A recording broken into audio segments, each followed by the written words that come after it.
Hi friends, welcome to our channel. நீங்கள் நம்ம சேனலில் எல்லாருக்குமே ஃபேவரட்டான பெருமாள் கோயில் புளியோதரை எப்படி செய்யலான்னு பார்க்கலாம். வாங்க வீடியோக்குள்ளே போகலாம். 10-15 வரமிளகாய் நாங்கள் இன்றைக்கி 2 கட்டி காயம் எடுத்துருக்கோம். இதுக்கு பதிலாக 1 ஸ்பூன் காயத்தூள் கூட யூஸ் பண்ணலாம். 2 ஸ்பூன் கடலைப்பருப்பு, 1 ஸ்பூன் எள்ளு, 5 ஸ்பூன் வேர்க்கடலை, ஒரு சின்ன நெல்லிக்காய் சைஸ் புளியை 10 நிமிஷம் தண்ணியில் ஊற வச்சு அதை கரைச்சி எடுத்து வச்சுருக்கோம். ஃபஸ்ட்டு ஒரு பாத்திரத்தில் நம்ம எடுத்து வச்சுருக்க கடலைப்பருப்பை சேர்த்துக்கோங்க. இது நல்ல வாசம் பொன்னிறமாக மாறுற அளவுக்கு இது நல்லா வறுத்து எடுத்துக்கலாம்.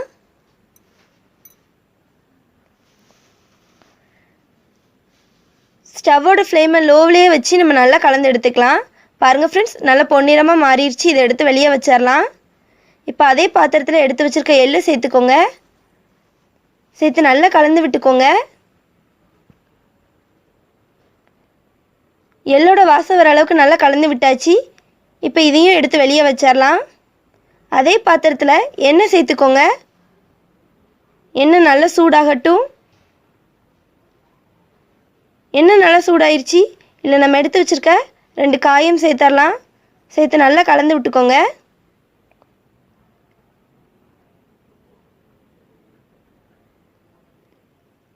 காயம் நல்லா பொன்னிறமாக மாறிடுச்சு. இதையும் நம்ம எடுத்து வெளியே வச்சிடலாம்.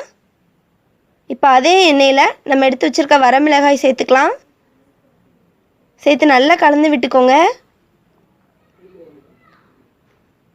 இப்போ ஸ்டவ் ஆஃப் பண்ணிவிட்டு இதையும் வேறு பாத்திரத்துக்கு மாற்றி வச்சிடலாம். நம்மளோட ஸ்பைசஸ் எல்லாமே நல்லா ஆறட்டும். ஸ்பைசஸ் எல்லாமே நல்லா ஆறிடுச்சு. இப்போ ஒரு மிக்ஸி ஜாரில் நம்ம வறுத்து வச்சுருக்க எள்ளு சேர்த்துக்கலாம். இதை இப்போ நம்ம திரித்து எடுத்துக்கலாம். இதை ஓப்பன் பண்ணி பார்க்கலாம். பாருங்கள் ஃப்ரெண்ட்ஸ், இந்த அளவுக்கு நல்லா திரித்து எடுத்தாச்சு. இதை இப்போ வேறு பாத்திரத்துக்கு மாற்றி வச்சிடலாம். அதே மிக்ஸி ஜாரில் நம்ம வறுத்து வச்சுருக்க வரமிளகாய் சேர்த்துக்கோங்க. இதையும் நம்ம திரித்து எடுத்துக்கலாம். வரமிளகாய் திரித்து எடுத்தாச்சு. இதை ஓப்பன் பண்ணிடலாம். இப்போ இதில் நம்ம கட்டி காயம் அதையும் உள்ள சேர்த்து இதையும் திரித்து எடுத்துக்கலாம். இதை ஓப்பன் பண்ணி பார்க்கலாம். பாருங்கள் ஃப்ரெண்ட்ஸ், இந்த அளவுக்கு திரிச்சாலே போதும். இப்போ நம்ம புளியோதரை செய்ய ஸ்டார்ட் பண்ணிடலாம். ஒரு பாத்திரத்தில் 100 ml நல்லெண்ணெய் சேர்த்துக்கோங்க. புளியோதரைக்கு நல்லெண்ணெய் தான் சூப்பராக இருக்கும். இப்போ இதில் கடுகு உளுந்தம்பருப்பு சேர்த்துக்கலாம்.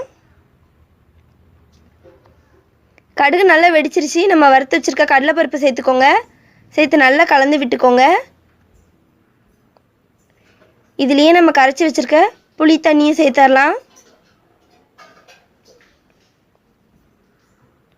புளி தண்ணி சேர்த்ததுக்கப்புறமா நம்ம வத்தப்பொடி, வறுத்து திரித்து வச்சுருக்க வத்தத்தூள், உப்பு தேவையான அளவு சேர்த்து நல்லா கலந்து விட்டுக்கோங்க.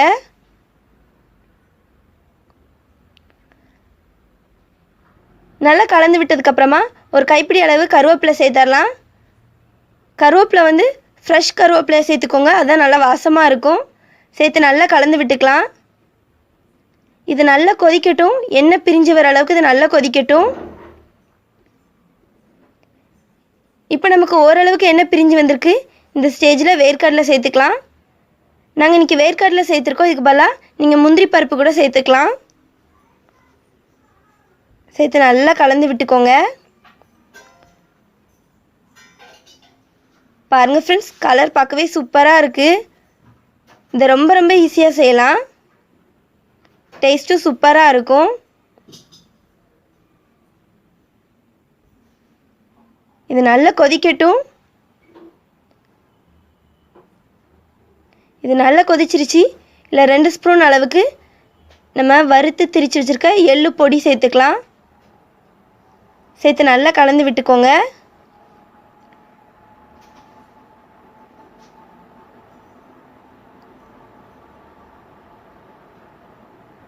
பாருங்கள் ஃப்ரெண்ட்ஸ், எண்ணெய் எல்லாமே எவ்வளோ அழகாக பிரிஞ்சு வந்திருக்குன்னு. அவ்வளோதான், நம்மளோட பெருமாள் கோயில் ஸ்டைல் புளியோதரை ரெடி ஆயிடுச்சு. இதை இப்போ வேறு பாத்திரத்துக்கு மாற்றி வச்சிடலாம். பாருங்கள் ஃப்ரெண்ட்ஸ், நம்மளோட புளியோதரை எவ்வளோ ஈஸியாக ரெடி ஆயிடுச்சுன்னு.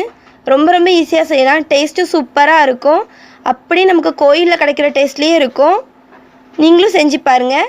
இந்த வீடியோ உங்களுக்கு பிடிச்சிருந்தா தாயம்மா சமையலுக்கு சப்ஸ்கிரைப் பண்ணுங்கள், லைக் பண்ணுங்கள், ஷேர் பண்ணுங்கள், கமெண்ட் பண்ணுங்கள். தேங்க்யூ.